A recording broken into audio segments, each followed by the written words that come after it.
सो hey guys, मेरा नाम है ललित और आपका अपने इस यूट्यूब चैनल पे स्वागत है। तो आज हम बीएससी मैथ्स के बारे में टोटल पूरी इन्फॉर्मेशन जानेंगे, पूरी डिटेल में जानेंगे इसके बारे में। तो उससे पहले अगर अभी तक आपने चैनल को सब्सक्राइब नहीं किया तो चैनल को सब्सक्राइब ज़रूर कर लें और वीडियो पसंद आ रही हो तो वीडियो को लाइक ज़रूर कर दें।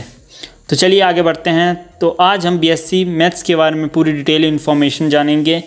तो आज हम इसके बारे में जानेंगे कि इसके लिए सबसे टॉप कॉलेजेस कौन कौन से हैं इंडिया के, कैरियर अपॉर्चुनिटीज़ क्या क्या हैं, बीएससी मैथ्स करने के बाद आपके पास क्या क्या कैरियर अपॉर्चुनिटीज़ हैं। उसके बाद हम जानेंगे कि after BSc and MSc, BSc के बाद आप एमएससी कर सकते हैं और उसके बाद आपके पास क्या क्या कैरियर हैं, क्या क्या अपॉर्चुनिटीज़ हैं। तो चलिए शुरू करते हैं और आगे बढ़ते हैं। अगर हम टॉप कॉलेजेस की बात करें तो उसमें बहुत से ऐसे कॉलेजेस हैं जिनके बारे में आपने सुना होगा। जैसे डीयू के सभी कॉलेजेस हैं जिनमें आप बीएससी मैथ्स की पढ़ाई कर सकते हैं। ऐसा नहीं है कि ये सिर्फ इन्हीं कॉलेजेस में बीएससी मैथ्स की पढ़ाई होती है, लेकिन इन कॉलेजेस में आपको प्लेसमेंट्स मिल सकती हैं। ज़्यादा तो नहीं, लेकिन आपको थोड़ी बहुत प्लेसमेंट मिल सकती है। इन डीयू के कॉलेजेस की बात करें तो आपको यहाँ पे प्लेसमेंट मिल सकती है।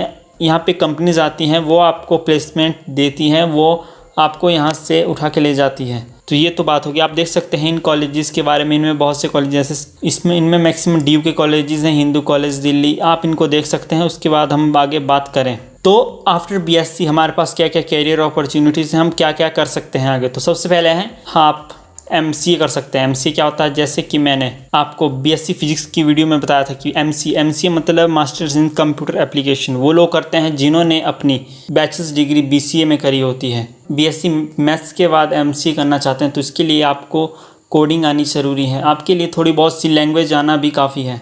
क्योंकि इसमें आपको कंप्यूटर्स के बारे में पढ़ाया जाता है, इसके लिए आपको थोड़ी बहुत सी कोडिंग की नॉलेज होना ज़रूरी है। अगर हाँ आप चाहते हैं कि आपकी एमसीए एनआईटी से हो। एनआईटी क्या होता है, एनआईटी वो कॉलेजेस हैं जो आईआईटी के नीचे वाले कॉलेजेस होते हैं। आईआईटी एनआईटीज़ में बच्चे +2 के बाद बीटेक करने के लिए एडमिशन्स लेते हैं, लेकिन आप एमसीए के लिए भी ले सकते हैं। इसके लिए आपको निमसेट का एग्ज़ाम देना होगा। ये एग्ज़ाम होता है, आपको इस एग्ज़ाम देने के बाद आप एमसीए में एडमिशन ले सकते हैं एनआईटी में। और भी एग्ज़ाम है जैसे बीएचयू एग्ज़ाम, बीएचयू जेएनयू, ये भी कुछ यूनिवर्सिटीज़ के एग्ज़ाम हैं, आप इनको दे सकते हैं।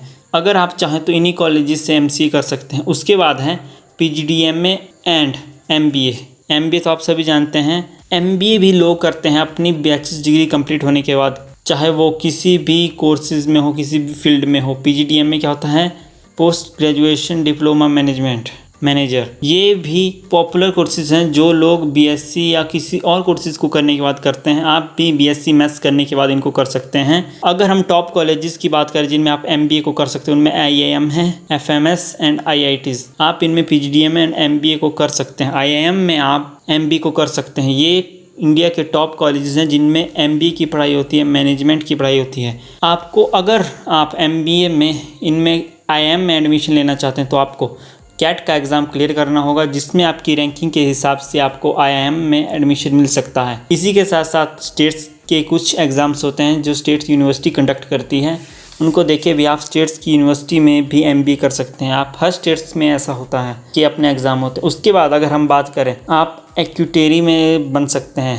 ये एक्यूटेरी क्या होता है, कुछ ऐसी इंश्योरेंस कंपनीज होती है जिनमें बीएससी मैथ्स करने के बाद आपको जॉब्स ऑफ़र की जाती है। इंश्योरेंस कंपनी में आप इंश्योरेंस मैनेजर या एक्यूटेरियर बन सकते हैं। इसके बारे में आप इंटरनेट पे पता कर सकते हैं। आपको बहुत सी ऐसी कंपनीज मिलेगी, इंश्योरेंस कंपनी, जिनमें बीएससी मैथ्स करने के बाद आपको जॉब्स दी जाती हैं। उसके बाद अगर हम गवर्नमेंट सेक्टर की बात करें, गवर्नमेंट सेक्टर में भी बहुत सी ऐसी जॉब्स हैं जो आप कर सकते हैं। मैक्सिमम सभी जॉब्स के लिए आप एलिजिबल हो जाते हैं बीएससी मैथ्स करने के बाद, जिसमें UPSC, SSC, railway, state PCS, Indian defence services, public sector banks. आप इन सभी के एग्ज़ाम दे के आप इन सभी में जॉब्स ले सकते हैं। ऐसा नहीं है कि ये सिर्फ यही जॉब्स हैं, इनमें भी ढेरों जॉब्स होती हैं। यूपीएससी में सिर्फ आईएएस आईपीएस की जॉब नहीं होती, इसके साथ साथ भी कोई और जॉब्स की और भी होती है, जिससे आप देख सकते हैं Indian defence service, state PCS, आप सभी को दे सकते हैं। जितने भी और भी ऐसे गवर्नमेंट एग्ज़ाम हैं, ये स्टेट के भी अपने एग्ज़ाम होते हैं, आप उनको भी देख सकते हैं। अगर हम आगे बात करें, आप पीएसयू में भी जॉब ले सकते हैं। पीएसयूज़ क्या होते हैं, वो पब्लिक सेक्टर कंपनीज होती हैं जिनमें गवर्नमेंट का स्टेक 51% से ज़्यादा होता है। मतलब ये भी गवर्नमेंट कंपनीज होती है जिनमें आप बीएसएनएल, एनटीपीसी, बीएचएमएल और भी ऐसी कंपनीज है जिनमें आप जॉब कर सकते हैं एज ए फ्रेशर। उसके बाद आप बीएससी करने के बाद इसरो और डीआरडीओ या इसरो या डीआरडीओ में भी एज ए ट्रेनिंग साइंटिस्ट जा सकते हैं, जॉब कर सकते हैं। इसके लिए एक रिक्वायरमेंट है, आपको आपकी बीएससी में 65 परसेंटाइल से ज़्यादा होनी चाहिए, 65% से ज़्यादा मार्क्स होने चाहिए। उसी के बाद आप इसरो या डीआरडीओ में जा सकते हैं। इसके लिए एग्ज़ाम्स होते हैं, आपको उनको क्लियर करना पड़ता है। उसके बाद ही आप इसमें जा सकते हैं, इसरो या डीआरडीओ में। इसरो में आपको सबसे पहले ट्रेनिंग साइंटिस्ट की जॉब्स मिलेगी। आप चाहें तो अपनी मास्टर्स डिग्री कंप्लीट करने के बाद भी जा सकते हैं। मास्टर्स डिग्री कंप्लीट करने के बाद आपको इसमें बेहतरीन से जॉब मिल सकती है। आप चाहें तो सीधा मास्टर्स डिग्री करने के बाद ही जाएं। उसके बाद अगर आप चाहते हैं कि आप अपनी मास्टर्स डिग्री यानी एमएससी आईआईटी से करना चाहते हैं तो आपको जैम का एग्ज़ाम देना होगा। आईआईटी जेम्स का एग्ज़ाम होता है। जो लोग अपनी मास्टर्स डिग्री आईआईटी से करना चाहते हैं उनके लिए जैम एग्ज़ाम बहुत ही बड़ी अपॉर्चुनिटी देता है आपको मास्टर्स कंप्लीट करने के लिए। क्योंकि कुछ लोग ऐसे होते हैं जो अपनी बैचलर डिग्री तो आईआईटी से कंप्लीट नहीं कर पाते, लेकिन मास्टर्स कर सकते हैं आईआईटी जैम का एग्ज़ाम देकर। चाहे आपकी बैचलर डिग्री किसी भी सिंपल कॉलेजेस में हो, नॉर्मल कॉलेजेस में हो, टियर 1 टियर 2 या टियर 3 कॉलेजेस में ही हुई हो। उसके बाद अगर आप अपनी फिर से एमएससी करना चाहते हैं तो एमएससी के लिए भी आप एमएससी मैथमेटिक्स में कर सकते हैं, एमएससी स्टैटिस्टिक्स में कर सकते हैं और एमएससी इकोनॉमिक्स में भी कर सकते हैं। लेकिन और हाँ, आप अदर कोर्सेज में भी एमएससी कर सकते हैं, जैसे बीएससी फिजिक्स में, एससी केमिस्ट्री।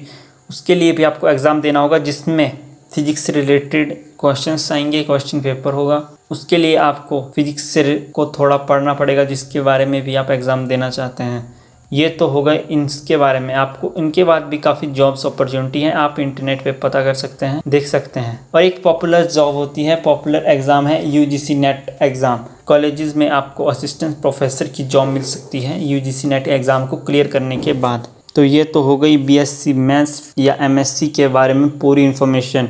उम्मीद है आपके सारे डाउट्स क्लियर हुए होंगे। अगर आपको अभी भी डाउट्स हैं तो आप कमेंट्स में पूछ सकते हैं। वीडियो पसंद आए तो वीडियो को लाइक, चैनल को सब्सक्राइब करना ना भूलें। तो मिलते हैं आपसे अगली वीडियो। Good bye.